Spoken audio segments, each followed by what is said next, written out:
अस्सलाम वालेकुम बाबर साहब। वालेकुम क्या? सलाम सर, आवाज आ रही है? हाँ जी, बिल्कुल सही, ठीक है। क्या? तो ट्रेन भी गुजर चुकी है, जा चुकी है। टाइम क्या जी, हो गया? 9 बज गए हैं। और शेयर कर दे सर, मैं सच्ची बात है ना, फिर वापस मैंने जाना भी होता है अपना, जिसे कहते हैं हॉस्टल पे। तो उसके लिए ये है कि टाइम लग जाता है। तो आप शेयर कर दे, मैं स्टार्ट कर देता हूँ। 9 बज गए, 9 बजे ही हमने टाइम दिया हुआ है। कर दिए शेयर से, शो हो रही है सर? हाँ जी, अभी स्टार्ट तो नहीं हुआ जी। पहली डायग्राम यही है, कोई और होगी पहली डायग्राम? पहले से ये है। जी पहली, हाँ पहली ये है, ठीक है। जी जी अस्सलाम वालेकुम। मेरा नाम जैकम अब्बास। और आज जो टॉपिक हम यहाँ डिस्कस करने जा रहे हैं, तो ये हमारे पास है पाइनस। पाइनस प्लांट में आज देखते हैं कि हमने इसमें कौन से मार्फोलॉजिकल, कौन से एनाटॉमिकल करेक्टर और रिप्रोडक्शन जो है उसको देखना है हमने। तो सबसे पहले प्लांट जो आपको सामने दिखाई दे रहा है, इसको हम पाइनस के नाम से जानते हैं। इसकी दो तीन स्पीशीज हैं, जिसको अक्सर जिससे हमारा वास्ता भी पड़ता है और जिसको अक्सर हम स्टडी भी करते हैं। एक आपके पास है पाइनस वैलीचियाना, ठीक है। दूसरा जो है उसको ब्लू पाइन भी कहते हैं। एक और है आपके पास पाइनस रॉक्स बरजाई है। इसके अलावा आपके पास जो है वो पाइनस जो है, इसके बाद जरार्डियाना है, जिसको हम चलगोजा के नाम से भी जानते हैं। तो देखते हैं कि इस प्लांट में आपको बज़ाहिर जो शूट्स दिखाई दे रही हैं, इन शूट्स को हम नाम देते हैं शूट्स ऑफ अनलिमिटेड ग्रोथ।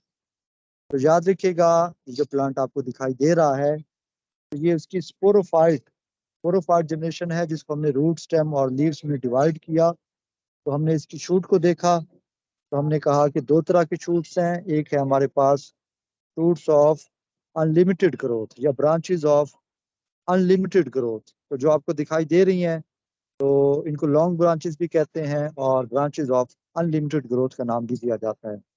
इसके अलावा आपके पास ब्रांचेस ऑफ लिमिटेड ग्रोथ भी आपको बताएंगे वो कौन सी है, ठीक है।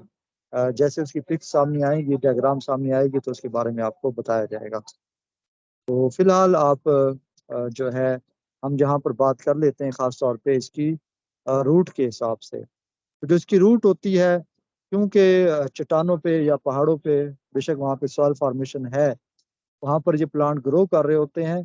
तो इसकी जो रूट है वो कोई बहुत ज़्यादा डीप विद इन, जिसे कहते हैं कि सॉइल में पेनिट्रेट नहीं करती, बल्कि इसको वहाँ पर एंकर करने के लिए वो क्या करती है, बहुत सारी ब्रांचेज और री ब्रांचेज बनाती है, जिसकी वजह से हम कहते हैं कि प्लांट को क्या किया जाता है, ज़्यादा फर्मली जो है वहाँ पर अटैच रखा जाता है। तो जो नेक्स्ट डायग्राम पे जाए, देखते हैं वहाँ पर कौन से करेक्टर बताए हुए हैं। जी, ये जो यहाँ पर इस डायग्राम में आपको दिखाई दे रहा है, ठीक है, ये है आपके पास शूट्स ऑफ लिमिटेड ग्रोथ। और इसके ऊपर ही आपको यहाँ पर कौन दिखाई हुई है। कौन भी दो तरह की होती है, एक फीमेल कौन है, ठीक है, जो साइज में काफी लार्ज होती है, और दूसरी मेल कौन है। यहाँ पर क्योंकि ये क्लस्टर में दिखाई हुई है, तो यकीनन ये हमारे पास मेल कौन है। मेल कौन तकरीबन ग्रुप बनाती है, क्लस्टर बनाती है 15 या उससे ज्यादा ऑनवर्ड, कुछ के अंदर 30 से 45 तक हम कहते हैं कि क्लस्टर जो है वो मौजूद होते हैं। तो नेक्स्ट डायग्राम पे जाए, मजीद जो बातें आपको वहां पर डिस्कस करते हैं। जी, रूट को दोबारा मैं यहाँ पे डिस्कस करना चाहूंगा। तो सबसे पहले आपको बॉटम पे रूट कैप दिखाई हुई है, ठीक है। तो जो मेन प्लांट है उसमें टैप रूट मौजूद होती है, और टैप रूट पे हमने देखा बिल्कुल आप कह सकते हैं कि टॉप पे वहां पर क्या मौजूद है, रूट कैप मौजूद है। उसके अलावा आपको माइकोराइजल रूट्स दिखाई हुई हैं, ठीक है, जो कि आप कह सकते हैं कि बहुत ज्यादा ब्रांचेस के सूरत में मौजूद होती हैं। और इन्हीं रूट्स में क्या मौजूद होते हैं, माइकोराइजल एसोसिएशन मौजूद होता है। अब ऐसी रूट्स जिनके अंदर माइकोराइजल एसोसिएशन मौजूद होता है, तो याद रखिएगा उन पे रूट हेयर्स मौजूद नहीं होते, क्योंकि रूट हेयर्स का काम अब किसने ले लिया है, इसी फंजाई ने ले लिया है। ठीक है। दूसरा हम कहते हैं कि वो काफी अच्छी खासी, जिस तरह यहाँ पे आपको दिखाया हुआ है कि रूट्स का एक मैस बना हुआ है, क्लस्टर बना हुआ है, वैसे क्लस्टर ही आपको जो है वो आमतौर पर दिखाई देता है। ठीक है। तो वही काम जो कि पहले रूट हेयर्स ने करना था, अब हम कहते हैं कि ये फंजाई करती है, यानी कि वाटर और मिनरल्स को ज्यादा बेहतर तरीके से क्या करती है, अब्जॉर्ब करती है। तो जी नेक्स्ट डायग्राम पे जाइएगा। हाँ जी, जो सामने आपको दिखाई दे रही है, इसको स्पर का नाम भी देते हैं, स्पर, SPUR, स्पर्स। ठीक है, बल्कि SPURS स्पर्स का नाम दिया जाता है। ठीक है। नीचे पाइनस वेलिचियाना नीडल भी लिखी हुई है। तो इनमें नीडल की तादाद जो है वो मुख्तलिफ होती है। मिसाल के तौर पे पाइनस वेलिचियाना, इसमें क्या होती है, 5 नीडल्स होती हैं। ये पूरी आपको जो दिखाई दे रही है, ये आपके पास एक शूट है। ठीक है, शूट है। और इस शूट के ऊपर कितनी नीडल्स मौजूद है, 5 है। इससे मुराद है ये क्या है, पाइनस वेलिचियाना है। अगर ये नीडल 5 ना होती, 3 होती, तो फिर हम कहते हैं कौन सा प्लांट था आपके पास, पाइनस रॉक्सबर्जाई था। ठीक है। तो ये आपको बज़ाहिर जो नीडल दिखाई दे रही हैं, ये इनके क्या है, फोलिएज लीव्स हैं। कुछ और लीव भी होते हैं, उनको हम नाम देते हैं स्केल लीव्स। वो कहाँ पर मौजूद होते हैं, जो बिल्कुल आपको जहाँ पर ये क्लस्टर की सूरत में सारी नीडल्स इकट्ठी हो रही हैं पॉइंट पे, वहीं पर आप इसे कहते हैं कि कुछ स्केल लीव्स जो हैं वो भी मौजूद होते हैं। तो ये आपको ब्रांचेस ऑफ लिमिटेड ग्रोथ या शॉर्ट ब्रांच दिखाई हुई है। ठीक है। और उसकी टिप पर क्या मौजूद है, ये नीडल लाइक लीव्स जो हैं वो मौजूद होते हैं। तो आमतौर पे ये प्लांट के ऊपर पूरा साल ही हम कहते हैं नीडल्स बरकरार रहती हैं। इस वजह से हम इनको एवरग्रीन प्लांट का भी नाम देते हैं। हाँ, जब गिरती हैं तो हम कहते हैं पूरी की पूरी शूट गिरती है। शूट से मुराद है जो सामने आपको दिखाई दे रही है, या आपको शूट दिखाई दे रही है। ऐसा नहीं है कि 1 या 2 नीडल गिरेगी, ये पूरी शूट जो है वो ही गिरा करती है। ठीक है। लेकिन ओवरऑल प्लांट के ऊपर आपको ये नीडल्स या लीव जो है वो पूरा साल ही दिखाई देते हैं, और इनको हम नाम देते हैं एवरग्रीन प्लांट्स का। तो जी नेक्स्ट डायग्राम पे जाइएगा।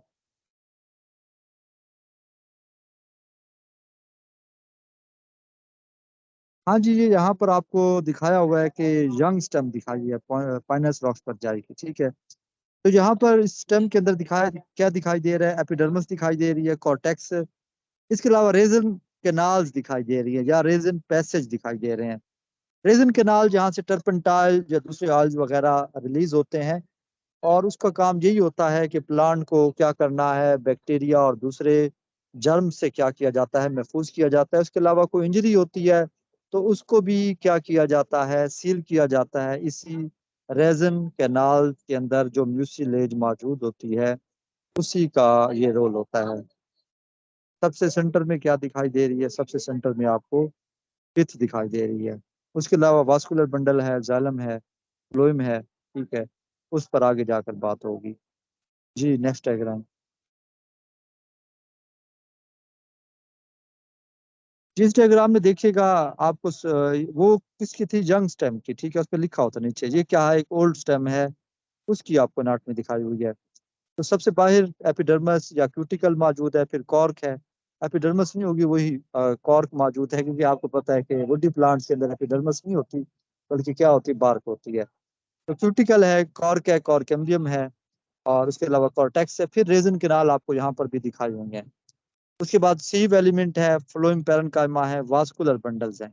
ठीक है। तो ये वास्कुलर बंडल्स की काफी सारी आपको लेयर्स दिखाई दे रही हैं, जो कौन बनाती है, वास्कुलर कैम्बियम बनाती है। ठीक है। और सबसे सेंटर में आपको क्या दिखाई हुई है, सेंटर में आपको पिथ दिखाई हुई है। ठीक है। सेम ये एनाटॉमी है आमतौर पे, जैसे कि आप बाकी प्लांट्स में देखते हैं। हाँ, थोड़ा सा बात करना चाहूंगा कि जब भी वास्कुलर बंडल्स की बात करेंगे, जालम की मिसाल के तौर पे बात करेंगे, तो जालम में वेसल्स नहीं है, क्या मौजूद है, ट्रैकिड्स मौजूद है। इस तरीके से फ्लोएम की बात करेंगे तो फ्लोएम के अंदर कंपेनियन सेल्स नहीं होते, बल्कि अल्बुमिनस सेल्स हैं। खैर, अल्बुमिनस सेल्स का भी वही काम होता है जो कि कंपेनियन सेल्स का होता है। इन्होंने आगे खुराक को इसके अंदर जिसे कहते हैं ट्रैकिड्स के अंदर जो है वो ट्रांसपोर्ट करना होता है। तो उसके बाद नेक्स्ट डायग्राम।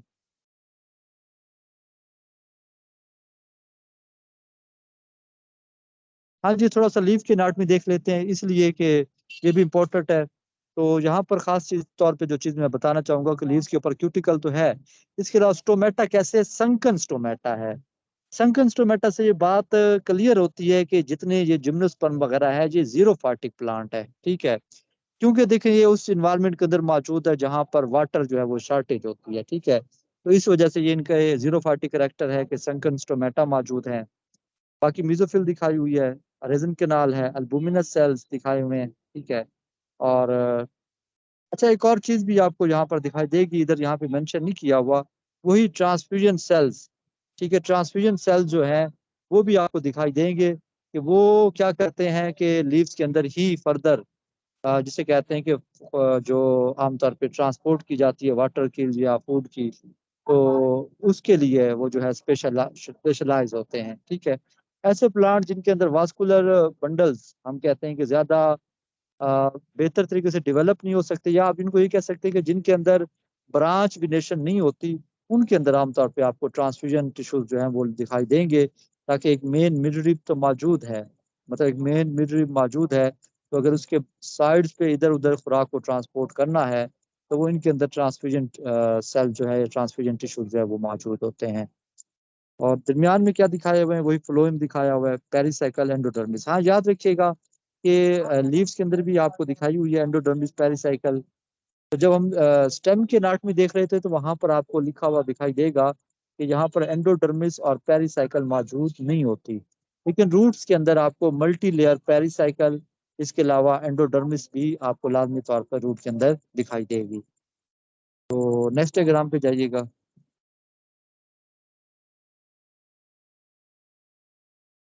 हाँ जी, जैसे आपको बताया था कि जो मेल कोन है वो क्लस्टर्स की सूरत में मौजूद होती है। तो यहाँ पर आप भी आपको मेल कोन दिखाई हुई है, ठीक है, जो आप तौर पे क्या बना रही हैं, क्लस्टर्स बना रही है, ठीक है। तो ये आप इसको देखने समझ ले कि यहाँ पर मेल कोन जो है वो क्लस्टर्स की सूरत में मौजूद है। नेक्स्ट।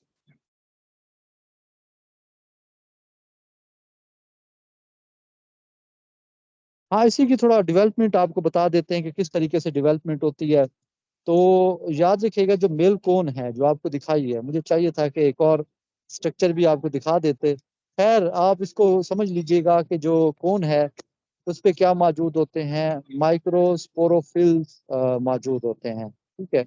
यानी कि ऐसे लीव्स मौजूद होते हैं जिनके ऊपर क्या मौजूद होंगे, माइक्रोस्पोर्स मौजूद होंगे।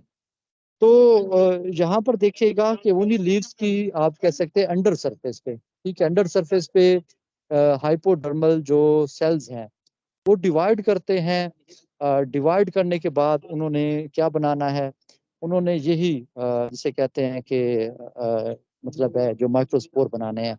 तो उसमें वो जो डिवीजन यानी कि लास्ट टाइम भी जो आपको बताई थी, उसमें क्या होगा कि कौन कौन से सेल्स होते हैं, एक एक बार जब फर्स्ट डिवीजन होती है तो उसके नतीजे में हम कहते हैं एंथ्रीडियल सेल और प्रोथैलियल सेल बनता है, ठीक है।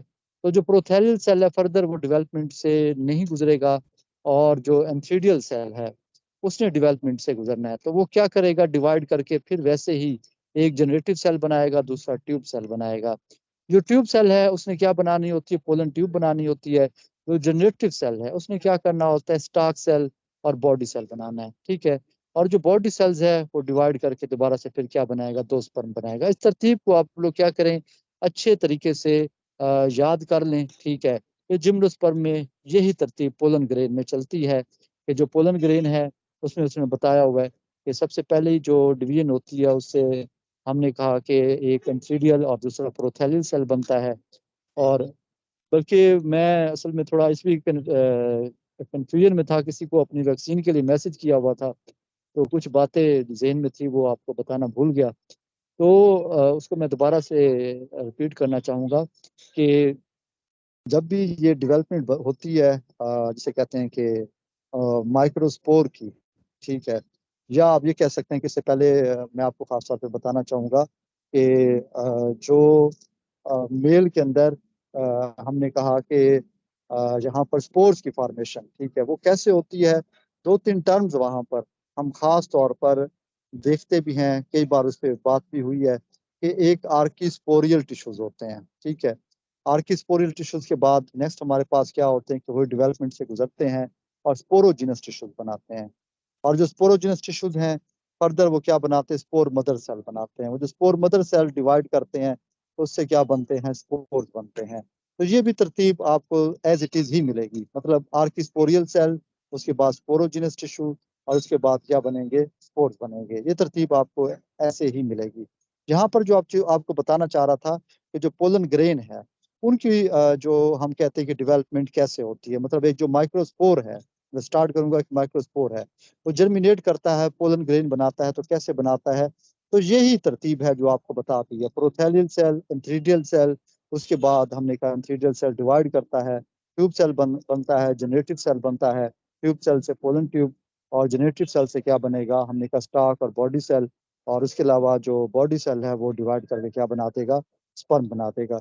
अच्छा, ये इस सूरत में पोलन ग्रेन क्या होते हैं, डिस्पर्स होते हैं। लेकिन जो बात इंपॉर्टेंट है आपको बताना है कि पोलिनेशन होती कब है।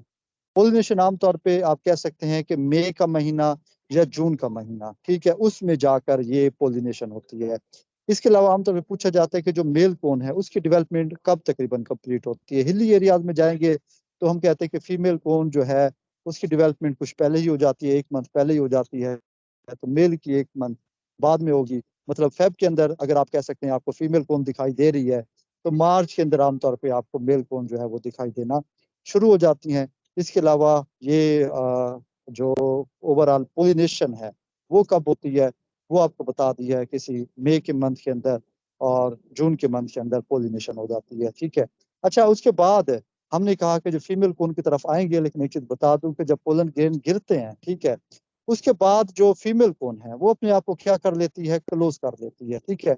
और तकरीबन आप कह सकते हैं कि 22 मंथ लग जाते हैं वो एज इट इज क्लोज रहती है। उसके बाद उसने क्या करना है, अपने सीड्स को जिसे कहते हैं कि शेड करना है, ठीक है। तो ये बात भी देख लें कि ओवरऑल जो फीमेल कौन है आप अक्सर देखते हैं लार्ज साइज में होती है, ठीक है, तो उसकी एज ओवरऑल उसकी डेवलपमेंट वगैरह सारी मिला के 2-3 साल ही होती है, क्योंकि जब आफ्टर पोलिनेशन उसने तकरीबन आप कह सकते हैं कि 22 मंथ तक अपने आप को क्लोज रखना होता है, क्योंकि उस वक्त क्या होगी, सीड की जो है वो डेवलपमेंट जो है उस वक्त चल रही होती है। तो ये यहाँ पर कुछ इंपॉर्टेंट बातें थी आपको बतानी थी। नेक्स्ट चलते हैं जरा फीमेल की तरफ, उसके बारे में क्या स्टोरी बताई हुई है।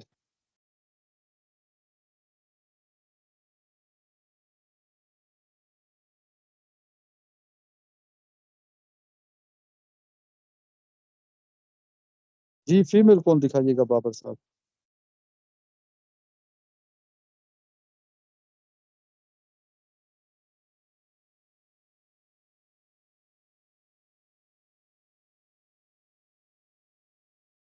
बाबर साहब इधर फीमेल कौन दिखाई नहीं दे रही।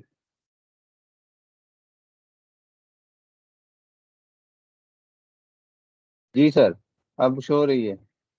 नहीं हो रही।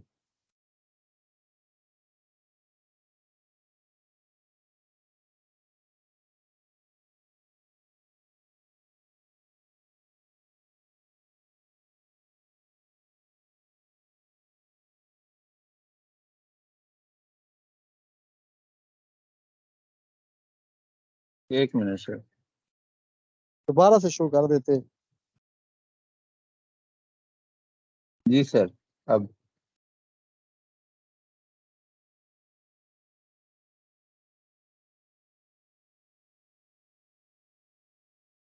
शो रही है सर। हाँ जी, वेरी गुड जी, अब शो हो रही है, ठीक है। तो ठीक आपको है। यही फीमेल कोन के हवाले से आपको बताना था कि जैसे वहां पे माइक्रोस्पोरोफिल की बात की है, तो यहाँ पर मेगास्पोरोफिल्स होते हैं, ठीक है। उन्हीं मेगास्पोरोफिल के ऊपर ही मौजूद होता है अव्यूल, ठीक है, जिसने अव्यूल ने बाद में सीड में चेंज होना होता है।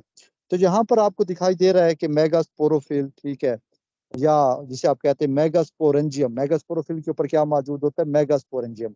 Megasporangium protected by integument is called अव्यूल।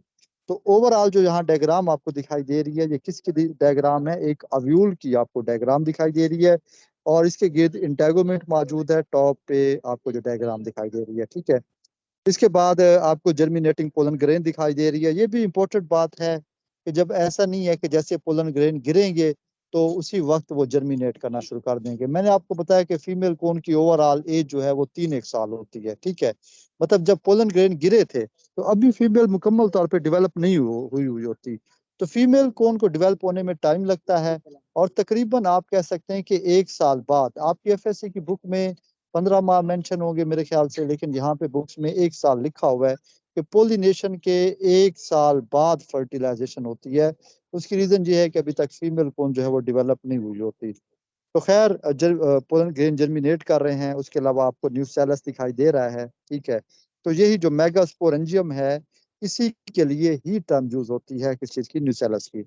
और उसके अलावा डिजेनरेटिंग मेगास्पोर, ये बात भी आपके लिए आसानी होगी कि शुरू शुरू में क्या होता है, जो मेगास्पोर मदर सेल है वो हमने कहा डिवाइड करेगा, तो उसके नतीजे में हमने देखा कि हम कहते हैं 1 से ज्यादा मेगास्पोर बनते हैं, लेकिन जो 4 बनते हैं बाकी 3 डिसइंटेग्रेट हो जाते हैं। सिर्फ एक मेगास्पोर जो है वो सरवाइव करता है, ठीक है। ये माइयोसिस से बनते हैं मेगास्पोर, एक सरवाइव करेगा, वो ही जर्मिनेट करके फीमेल गमीटोफाइट या एम्ब्रियोसैक बनाएगा, ठीक है। राइट वाले डायग्राम में आपको ये एम्ब्रियोसैक या फीमेल गमीटोफाइट जो है वो आपको दिखाई दे रहा है। जो बिल्कुल बॉटम पे डायग्राम है वो भी इसी चीज के बारे में बताई हुई है, ठीक है। कि यहाँ पर इंटेगोमेंट है, उसके अलावा पोलन ट्यूब है, न्यूसेलस है, फीमेल गमीटोफाइट, वास्कुलर बंडल ये दिखाए हैं। इसके अलावा जो टेक्स्ट है उधर भी मेंशन है, तकरीबन 13 मंथ लिखा हुआ है, ठीक है। तकरीबन मैंने आपको 1 साल बताया कि 13 मंथ जो है वो लग जाते हैं पोलिनेशन के बाद फर्दर फर्टिलाइजेशन के लिए। जी, नेक्स्ट डायग्राम हमें दिखा दें।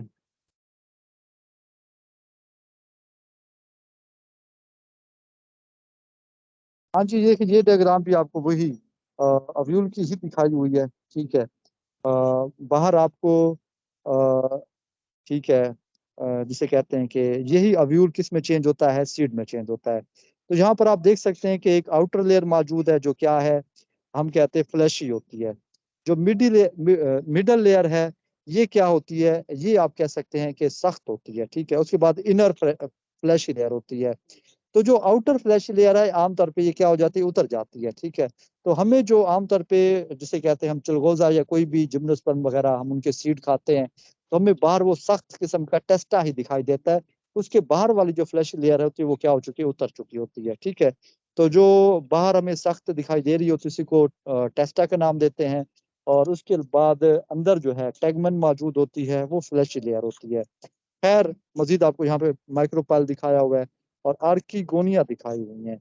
इसी आर्कीगोनियम के अंदर क्या मौजूद होते हैं, एग मौजूद होते हैं, और जिसको स्पर्म ने आकर क्या करना है, फर्टिलाइज करना है। जी, नेक्स्ट डायग्राम।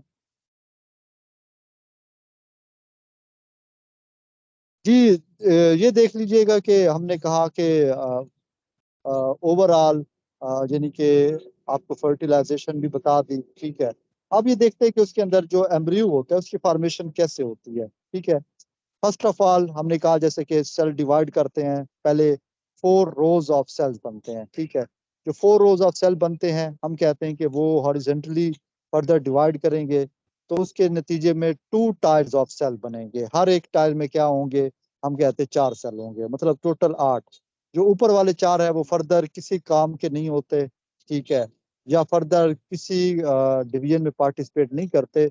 जो 4 लोअर टायर्स ऑफ सेल्स है वो डिवाइड करते हैं, और इस तरीके से थर्ड और फोर्थ टायर्स ऑफ सेल जो है वो बनाते हैं। तो ओवरऑल ये जो आपको प्रो एम्ब्रियो दिखाई दे रहा है, इसमें कितने सेल्स होते हैं, 16 सेल्स होते हैं, ठीक है। 4 टायर्स ऑफ सेल्स है, अपर 4 नहीं दिखाए हुए।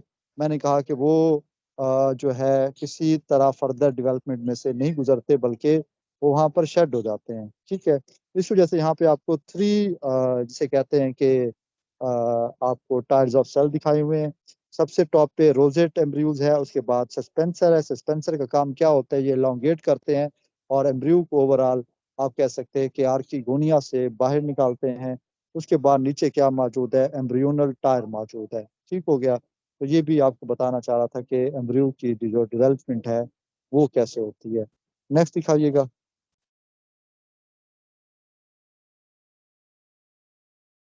जी, ये फिर वो देख लें कि बाहर टेस्टा है, ठीक है। उसके बाद इनर फ्रेश लेयर टैगमन मौजूद है, कोटिलिडन दिखाया हुआ है, एंडोस्पर्म दिखाया हुआ है, हैप्लॉइड एंडोस्पर्म होता है, पोलोम्यूल दिखाया हुआ है, हाइपोकोटाइल रेडिकल, और उसके बाद न्यूसेलर कैप दिखाई हुई है, रिमेन्स ऑफ सस्पेंसर दिखाए हुए हैं। ये आपको एक सीड का स्ट्रक्चर ही दिखाया हुआ है, यानी कि पाइनस जेरार्डियाना या चलगोजा का सीड जो है वो आपको दिखाया हुआ है। नेक्स्ट दिखाइएगा, लास्ट डायग्राम होगी।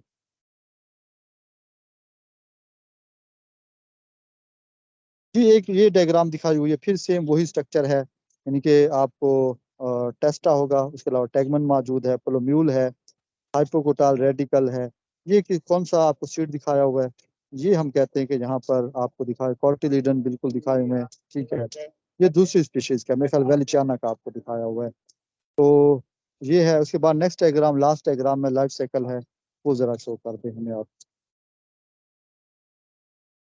जी जहाँ पर देखिएगा प्लांट से शुरू किया, आज थोड़ा मैं जल्दी में पढ़ा गया, ठीक है। तो जो बातें नहीं समझ आई होगी तो आप उसमें से पूछ लीजिएगा, किसी इमरजेंसी की वजह से मैं जल्दी कर गया।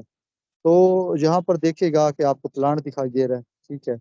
उसमें सबसे पहले आपने स्टार्ट कर लेते हैं कहाँ से, नीचे राइट से। तो जहाँ पर आपको दिखाई दे रही है राइट पे कौन सी है, ये आपको फीमेल कौन दिखाई हुई है, और ऊपर जो आपको दिखाई हुई है वो मेल कौन दिखाई हुई है। जो फीमेल कौन है उस पे आपने देखा कि ऊपर एक लीफ ले लिया, ये नीचे से बिल्कुल राइट साइड पे बॉटम से स्टार्ट करते हैं। तो ये आपके पास फीमेल कौन है, इसका एक लीफ ले लिया जिसको मेगास्पोरोफिल का नाम देते हैं। उसी मेगास्पोरोफिल की बेस पर क्या मौजूद है, अव्यूल मौजूद हैं, ठीक है। बेस पे दो आपको अव्यूल दिखाई दे रहे हैं। हम एक अव्यूल का फर्दर स्ट्रक्चर देख लेते हैं। उसमें बाहर इंटेगोमिट मौजूद है, अंदर मेगास्पोरेंजियम मौजूद है, मेगास्पोरेंजियम के अंदर ही मेगास्पोर मदर सेल होता है, मायोसिस से डिवाइड करेगा, 4 मेगास्पोर बनेंगे, 3 जाया हो जाएंगे, एक सर्वाइव करेगा। ये जो एक मेगास्पोर सर्वाइव करेगा ये जर्मिनेट करेगा, जर्मिनेट करके फीमेल गमीटोफाइड या एम्ब्रियो सैक दिखाई दे रहा है आपको, उसने बनाया, ठीक है। मेल कोन की तरफ आ जाते हैं। मेल कोन के जो लीव्स है, ठीक है, वो एक ले लिया जिसको माइक्रोस्पोरोफिल का नाम देते हैं। और उसके अंदर जो फर्दर डेवलपमेंट होती है उसके नतीजे में आपको पोलन ग्रेन जो है वो आपको दिखाई दे रहे हैं। और उसकी लेटरल साइड पे क्या मौजूद है, विंग्स भी मौजूद है। विंग्स किस लिए है, क्योंकि विंड की मदद से ही इनके अंदर क्या होती है, पोलिनेशन होती है। खैर यहाँ पर आपको दिखाया हुआ है एक जर्मिनेटिंग पोलन ग्रेन दिखाया हुआ है, जो कि आप कह सकते हैं कि उस पे फॉल करता है, जिसे कहते हैं फीमेल कोन के ऊपर, और उधर जर्मिनेट करता है, उसके नतीजे में सीड बनता है, ठीक है। और ये कोन तकरीबन 22 माह तक क्या रहती है, क्लोज रहती है। उसके बाद क्या करेगी, ओपन होगी और अपनी सीड जो है वो गिराती है। जो फीमेल कोन होती है वो वुडी इन टेक्सचर होती है। अच्छा, उसके अंदर सीड दिखाया हुआ और सीड का स्ट्रक्चर दिखाया हुआ है, वो जर्मिनेट कर रहा है, जर्मिनेट करके फिर हमने कहा एक और पाइनस का उसने ट्री बना दिया। तो ये था इसका ओवरऑल लाइफ साइकिल। वैसे तो पाइनस एक वो प्लांट है जिसका लाइफ साइकिल आप लोग बीएससी की क्लासेस में, एमएससी की क्लास में बिल्कुल लाजमी होता है, आप सबको पढ़ाया जाता है, ठीक है। तो उम्मीद है आप लोगों को ऑलरेडी ही आता होगा। यार मैंने कोशिश की, मैंने कहा इसको रिपीट कर देते हैं, कल हम इंशाल्लाह नेक्स्ट टॉपिक देख लेंगे। किसी और क्वेश्चन है तो आप आस्क कर सकते हैं। तो कोई बात अगर मैं तेजी में बता गया हूँ, बड़ा पूछना चाह रहे हैं तो वो भी बता दें।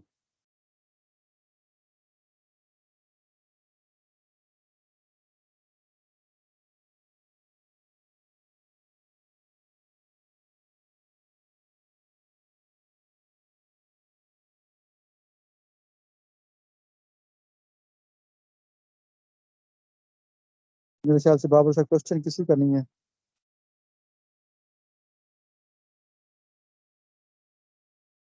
तो आप ठीक एंड है कर देते। जी।